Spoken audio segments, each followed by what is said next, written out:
राष्ट्रीय स्वयंसेवक संघ अपनी स्थापना के 100 वर्ष पूरे कर रहा है, यानी अपना शताब्दी वर्ष मनाने जा रहा है। लेकिन इन विगत 100 वर्षों में संघ और उसके नेतृत्व ने जिस तरह की चुनौतियों का सामना किया है वो कल्पना से परे।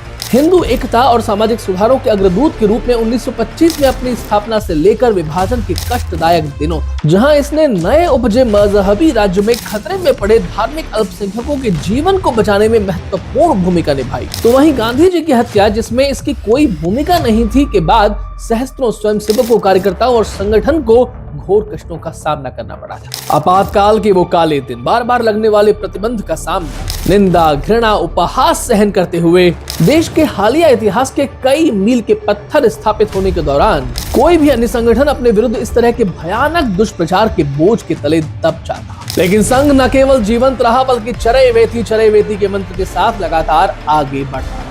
राजनीतिक पूर्वाग्रहों के शिकार बहुत कम लोगों ने ये जानने का गंभीर प्रयास किया है कि संघ क्या है और क्या करता है। संघ की कार्यशैली के अनुसार सामाजिक संघर्षों को सहन करने की अपेक्षा उनका समाधान करना अधिक आवश्यक होता है। जम्मू कश्मीर, पूर्वोत्तर और पंजाब सहित देश के विभिन्न भागों में उग्रवाद और हिंसा की स्थितियों में संघर्ष का समाधान देने वाले अनुपम संस्थान आरएसएस को देश के अकादमिक जगत में बहुत ही कम स्थान मिला है। संघ के प्रयासों पर या तो ध्यान ही नहीं दिया गया, या भारत तोड़ो का नारा लगाने वाली शक्तियों ने उसे नकारात्मक रूप से प्रस्तुत किया। चाहे सन 47 में जम्मू कश्मीर में कबायलियों के साथ पाकिस्तानी सेना का हमला हो, वहाबियों के लिए सऊदी अरब का समर्थन, सन 1975 में कट्टरपंथी इस्लाम का प्रसार, जिसकी परिणति सन 1990 में कश्मीरी हिंदुओं के नरसंहार और पलायन के रूप, आतंकवाद, अलगाववाद, खालिस्तानी साठगांठ, बांग्लादेश से भारत में अवैध घुसपैठ, चर्चों को भारी मात्रा में मिलने वाला विदेशी धन, सामूहिक मतांतरण, चीन द्वारा पोषित नक्सली हिंसा, इन सभी संघर्षों का यदि आज हमें किंचित मात्र भी समाधान प्राप्त हुआ है, तो उसके केंद्र में संघ का विमर्श और राष्ट्र सेवा में अपने जीवन को तिरोहित करने वाला उसका सत्यनिष्ठ स्वयं सेवक ही। भारत की अंतर्निहित बहुलता और सभी मत, पंथों, परंपराओं के प्रति सम्मान की भावना ही वो जोड़ने वाली शक्ति है,